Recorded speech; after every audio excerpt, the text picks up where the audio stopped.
All right, in this third video, we're going to continue looking at different aspects of culture, including norms and rules, and material culture. And in our discussion in class, we'll get a bit more into the concept of ideology and how aspects of culture can serve some of those in power. Well, we all know what norms are. Norms are part of our everyday life. They're essentially more or less formal rules that shape our everyday behavior. We really couldn't actually operate without norms.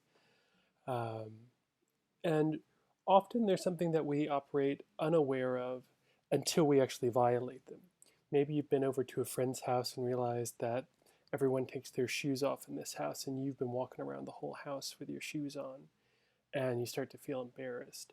Or you get into an elevator and someone, for some reason, probably one of my students, instead of going to the back of the elevator and turning around like we all know we're supposed to do, sits there and stares at you and at the front of the elevator. These are all violations of norms. So norms are pervasive in society. They're everywhere. They can be more formal, which is defined as done in lawful form. I think of this more in terms of simply written down and very clear, right, in a rule book or a law. Um, or they can be informal, right, defined as characteristic of ordinary, casual, or familiar use. Thanks, Merriam-Webster. And that just means, again, it's not necessarily written down, but it's a rule you understand and you kind of know. But it's not something that maybe you even can kind of articulate. So today we see a lot of different kinds of informal and formal rules around things like wearing masks, for example.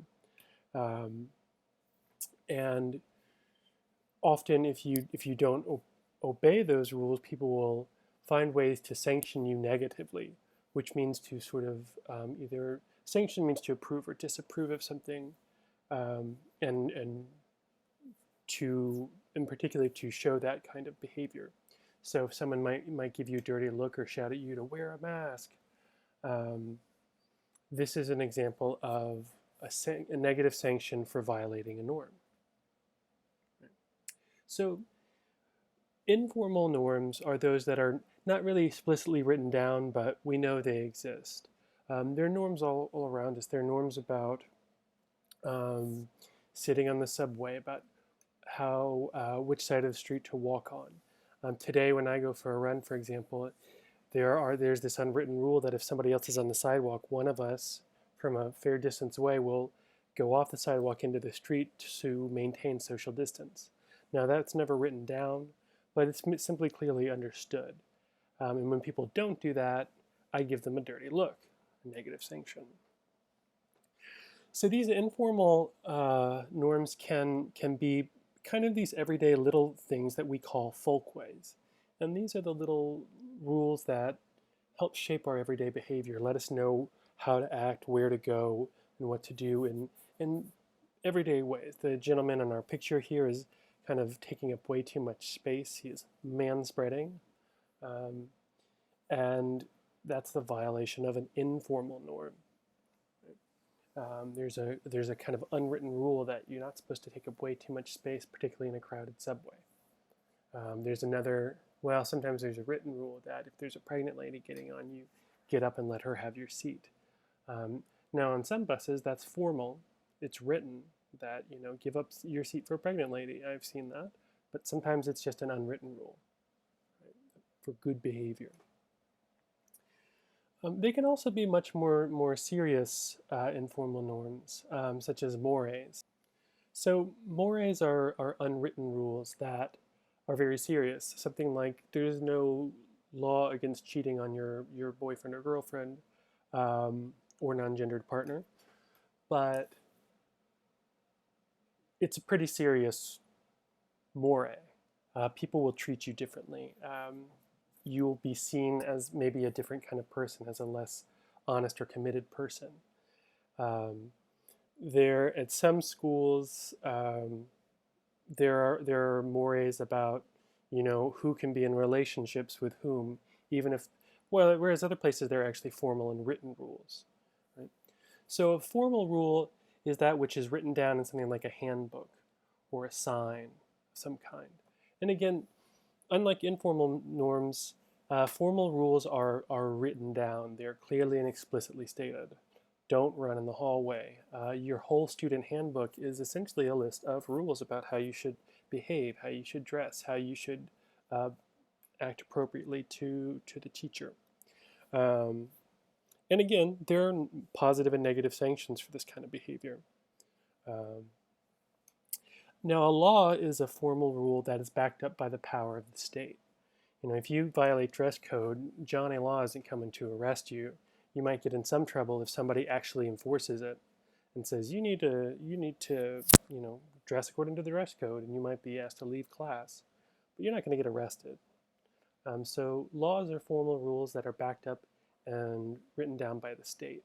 And it's worth noting that these are not just neutral things here. This can really back up people in power. We'll come back to that notion in a minute. So mores versus laws. Are laws always more serious?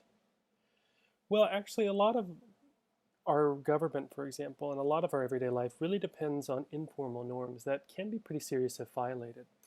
This is nowhere more clear than our current president, who has a tendency to just throw norms out the window. For example, there's no law against him placing his daughter in positions of government, even though she's not really trained. It's just the norm that you're not supposed to do that because it looks bad.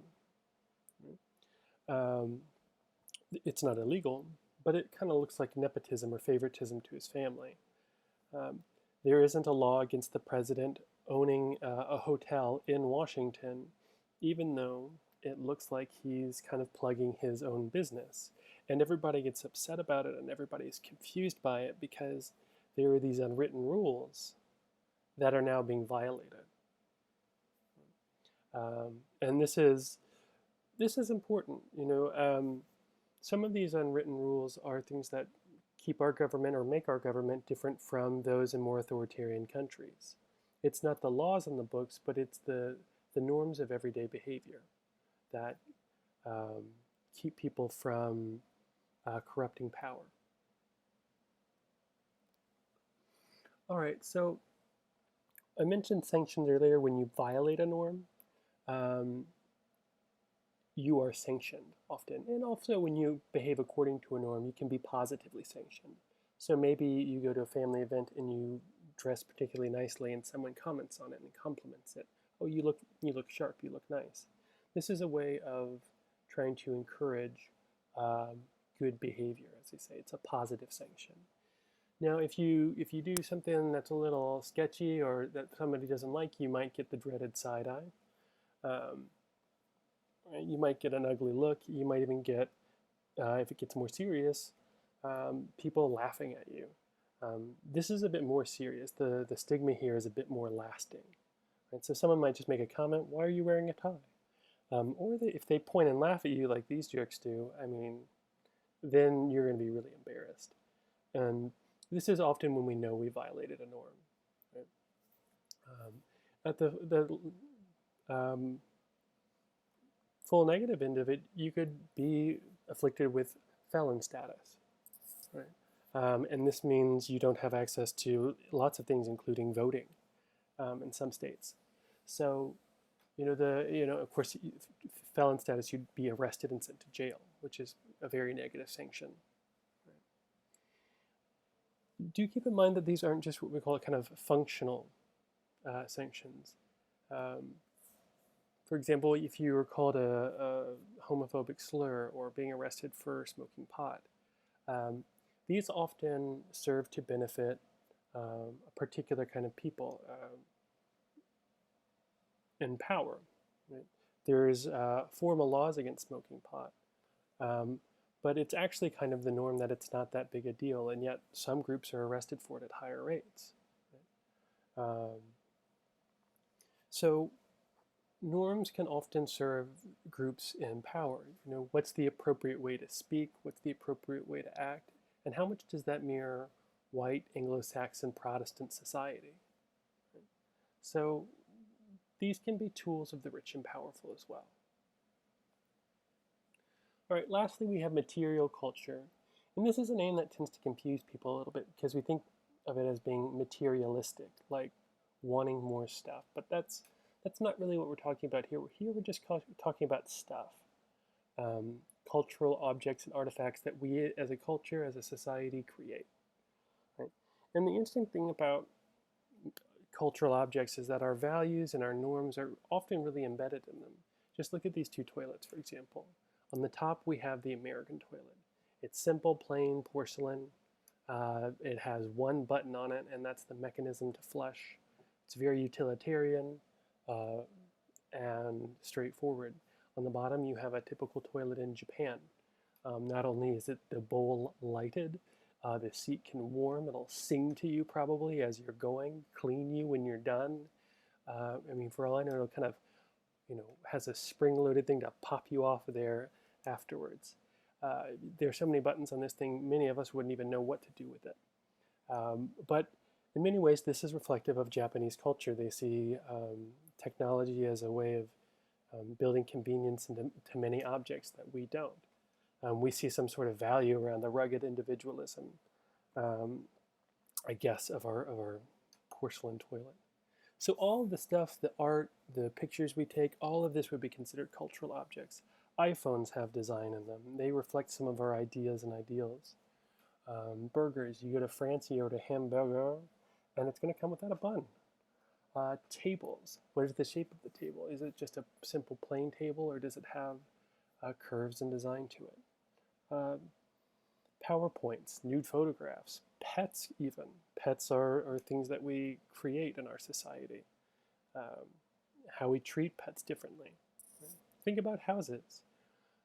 What does it say about our society that a sign of wealth is a large house with a big lawn and lots of big open rooms? What does that say about the way we treat space and think about what wealth and what success is? So all of these different aspects, beliefs, values, language, norms, and cultural objects serve to make up a different culture.